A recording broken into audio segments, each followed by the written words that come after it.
Welcome in, everyone. You're on Corn This Way on a lovely Tuesday in Nebraska. How you feeling, GBR Nation? Got some mojo going today?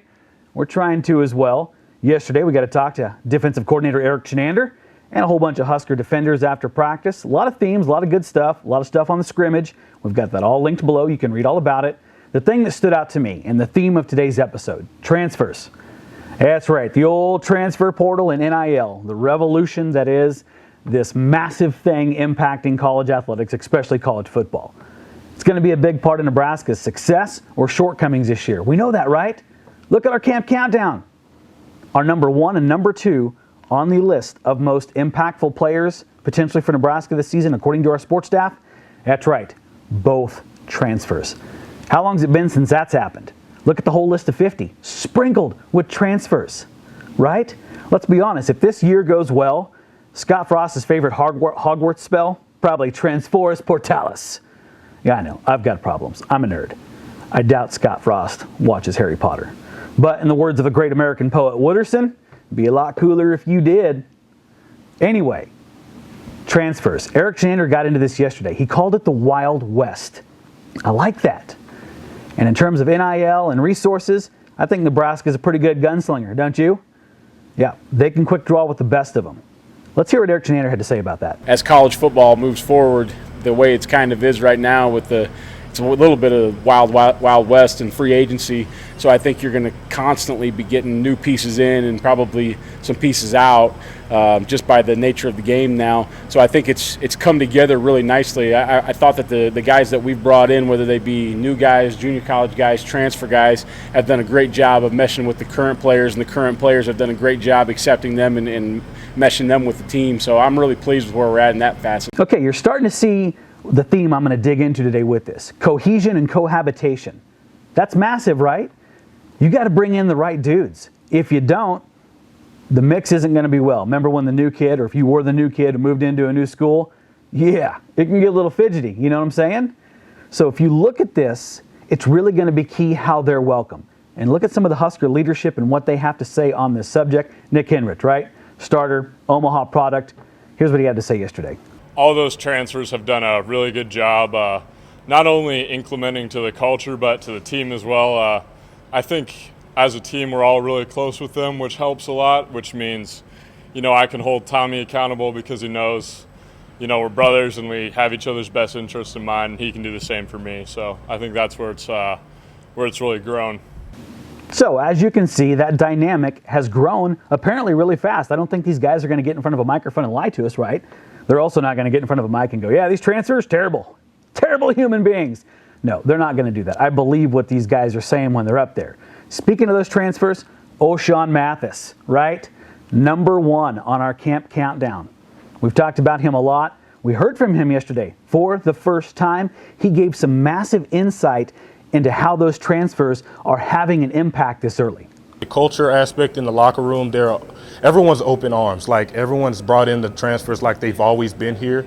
So it's gotten not only us closer to the team as transfers, but close as transfers as well. We all just came together as a unit, and more than anything, we just bonded. And I think one big part of it is that the closer we get, the faster we get closer together, the faster we can take off on this thing and start off with a good approach on the season.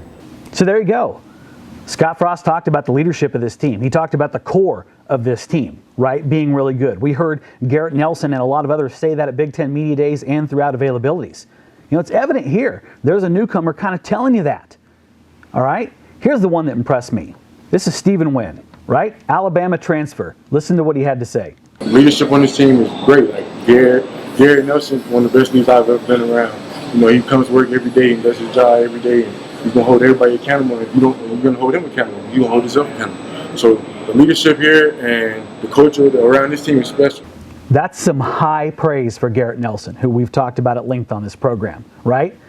Stephen Nguyen was at Alabama for 4 seasons. He's been around some seriously successful football and probably some really damn good leaders, right? So for him to say that about Garrett Nelson, I think that speaks to that thing we talked about, the cohesion and cohabitation, everyone pulling in the same direction. That's what it's going to take for Nebraska this year, right? These transfers got to be huge. Hell, your starting quarterback is a transfer. His backup, probably going to be a transfer, right? Running backs riddled with it, right? All kinds of impacts on that transfer front. It's going to be a very interesting year for Nebraska, and this is a huge, cannot overstate that, right? A huge part of their success this season. If it happens, it's going to come with the cooperation of that core that Scott Frost brought back and the choices they've made and what they brought in with the transfer portal. You can read a lot more about that down below. Okay, speaking of things you should read as well, Tom Chattel, I love his column today. Here's the headline. What's the biggest game on Nebraska's schedule? All right, let's read a little bit of what Tom said. I've been hearing for months how the Northwestern opener is the biggest game of Nebraska's season. It's big, but the biggest? Not close. When I evaluate the 2022 schedule, I see 1 week with the power to energize the team and fan base and change the narrative on Scott Frost. Hint, it's the same biggest game of the year from 1979 and 1987 and every other year of that era. Subtle hint from Tom, right? You got that figured out? There you go. Take a look at Tom's article. He lays out all his reasons why he thinks that game is the biggest thing for the Huskers this season. Give that a read. Also, yesterday, speaking of transfers, right? Nebraska got another one yesterday. Little surprise there, right? You saw us break that news, courtesy of Sam McEwen. Nebraska added former University of Central Florida, UCF if you will. You know, Scott Frost came from there, right? Defensive back Brandon Moore. He is a seventh year of eligibility, an experienced dude that's been at both UCF and Florida State. They brought him in. He's now on the roster. Another experienced dude. We'll see what kind of impact he has on there. You can read all about him below from Sam McEwen. All right, busy week, more stuff coming up. Wednesday, tomorrow in the morning, we get 20 to 30 minutes of viewing Husker practice. Also, take note of this. Here's what the rumors are telling us. We're going to get to talk to quarterbacks tomorrow. Oh yeah, we call it quarterback day at fall camp when all of them come out there to speak and we all try to trample each other as media to hear every word they're saying. So we will have a full recap of all of that starting Wednesday about 11, 12 in the morning. Stay locked in with Omaha.com. We will keep you loaded with all that stuff. And then Saturday, we'll hear from the big man, Scott Frost, probably after some more scrimmage periods. So that'll be very insightful as well. Right now, get a subscription, okay? You need to read all our stuff. We need to be friends. $1, 6 months of access to Omaha.com. That's all of our stuff, okay? That's a hell of a deal. We'd appreciate you hanging out with us. Okay, that'll do it for today's episode.